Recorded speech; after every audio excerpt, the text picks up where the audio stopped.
Hello everyone, આજનું ભાણું છે સોજીનો શીરો છે, ઘઉંથી બનેલા નાન છે અને પનીર ભુરજી છે.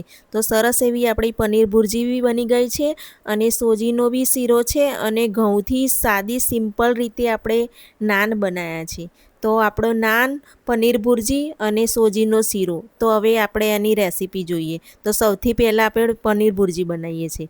તો એક કઢાઈ લીધી છે, તે ગરમ કરી પછી રાઈ જીરું અંદર નાખી દીધા છે અને અંદર સૂકા મસાલા નાખ્યા છે, ખડી મસાલા આખા, તજ છે, તજપત્તા છે, લવિંગ, જીરું નાખી અને તેલ નાખી અને ઘી બી અંદર નાખ્યું છે. હવે હિંગ નાખી અને ડુંગળીનો વઘાર કરી દઈએ છીએ. ડુંગળી સેટ થાય એટલે ઉપરથી હિંગ નાખીને શિમલા મરચાં નાખી દેવાના છે.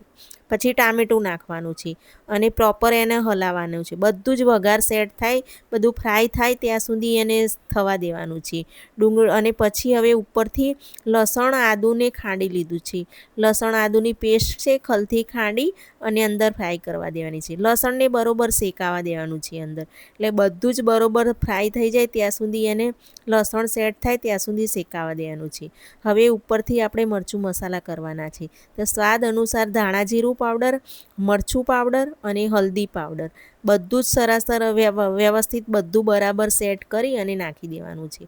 હવે વઘાર આને સેટ થવા દેવાનો છે. પ્રોપર બધું જ વ્યવસ્થિત ડુંગળી, શિમલા મરચાં, ટામેટાં અને મરચું મસાલા એને બરોબર પકાવવા દેવાના છે. હવે આપણે પનીરની આવી રીતે ભૂકો કરી ભુરજી બનાવી દીધી છે. પનીરને બી બરોબર હવે વઘારની અંદર સેટ થવા દેવાનું છે. એને બરોબર હલાવતું જવાનું છે અને પછી પાણી અડધું ગ્લાસ જેવું નાખવાનું છે. પાણી નાખી અને બરોબર એને થવા દેવાનું છે. એને બે 3 મિનિટ જેવું મીડિયમ આંચ ઉપર થવા દેવાનું છે. તરત જ આ પનીર ભુરજી ઝટપટ જલ્દી બની જાય છે. હવે પનીર ભુરજી થોડીવાર સેટ થાય છે એટલે ઢાંકી અને મૂકી દઈશું અને પછી આપણે જોઈ લઈશું કે આપણી થઈ ગઈ છે. તો રેડી પનીર ભુરજી થઈ જવાય છે. હવે ઉપરથી આપણે મલાઈ લેવાની છે. ઘરની જ મલાઈ, ફ્રેશ મલાઈ આપણે અંદર એડ કરવાની છે. 2-3 ચમચી મલાઈ નાખી અને ઉપરથી ગરમ મસાલો નાખવાનો છે અને પનીરનો મસાલો નાખવાનો છે. હવે હલાવી અને તૈયાર થઈ છે આપણી રેડી પનીર ભુરજી રેડી થઈ ગઈ છે. હવે ઉપરથી લીલા ધાણા નાખી અને સાઈડમાં મૂકી લઈએ છીએ. તો પનીર ભુરજી બી આપણી રેડી થઈ ગઈ છે. હવે આપણે નાન બનાવવાના છે.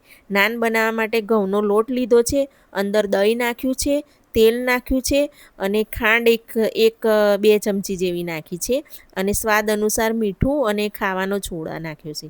હવે આ બધું મિક્સ કરી અને પાણી નાખીને લોટ બાંધવાનો છે. આનો લોટ બરોબર વ્યવસ્થિત બાંધી લીધા પછી એને ઢાંકી અને મૂકી દેવાનો છે. એને ઓછામાં ઓછું 1 કલાક જેવું તો આ લોટને મૂકી રાખવાનો જ છે. એકદમ ઢાંકી અને વાટકો ઢાંકીને મૂકી રાખવાનો છે. હવે આપણો લોટ 1 કલાક થઈ ગયો છે, રેડી થઈ ગયો છે. જાળીવાળો લોટ બી સહેજ જો જાળી સરસ એવી આવી ગઈ છે અને લોટ આપણો રેડી થઈ ગયો છે નાન બનાવવાનો. તો નાન બનાવવા માટે હવે મોટો લોટનો લુવો આપણે લેવાનો છે. આવી રીતે મોટો રોટલો વણવાનો છે અને જાડો રોટલો થોડો વણવાનો છે અને ઉપરથી કલોંચી નાખવાની છે. કલોંચીના બી ઉપર પથરાવાના છે અને વણવાનું છે અને લીલા ધાણા બી નાખી દેવાના છે અને વણી અને પછી ઉલટો કરી લેવાનો છે. રોટલાને ઉલટો કરી અને પછી પાણી લગાવવાનું છે. આખા રોટલા ઉપર ફરતે પાણી લગાડી દેવાનું છે અને પાણી લગાડી અને તવો બરોબર પરફેક્ટ ગરમ થઈ જાય પછી પાણીવાળો ભાગ તવામાં નાખવાનો છે. આવી રીતે તવામાં નાખી અને શેકાવા દેવાનું છે. તો આપણો નાન હવે શેકાઈ જવા આવ્યો છે. શેકાઈ જાય એટલે પછી એને ઉલટો કરી અને ઉલટો તવી લઈ અને ઉલટો શેકી લેવાનો છે.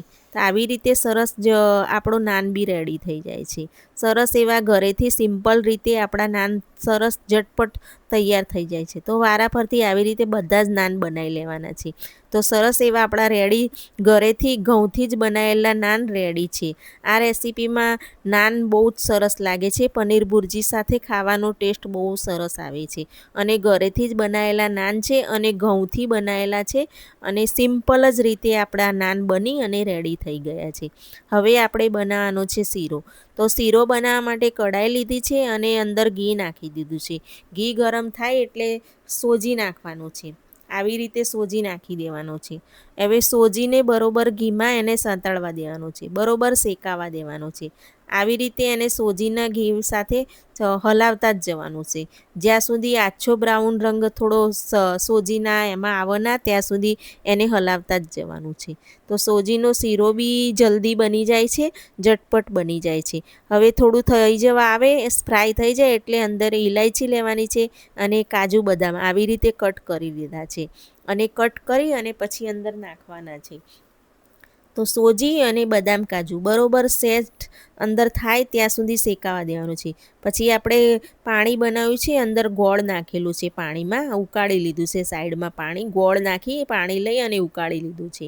એ પાણી બી અંદર હવે નાખી દઈએ છીએ અને આમાં આ સોજીમાં પાણીની થોડી વધારે જરૂર પડે છે, એટલે જે ક્વોન્ટિટી અનુસાર પાણી બી નાખી શકાય છે.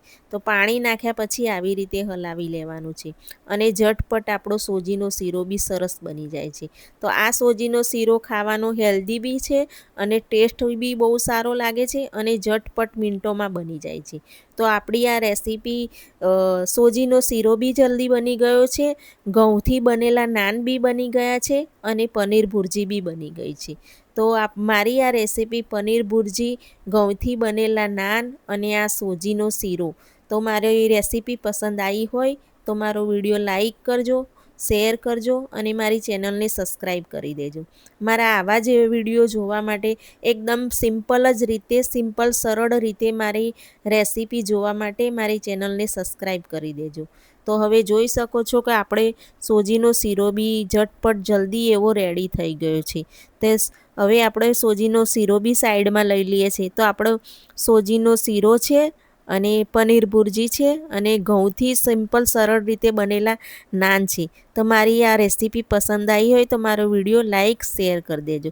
તો રેડી છે બધું ભાણું.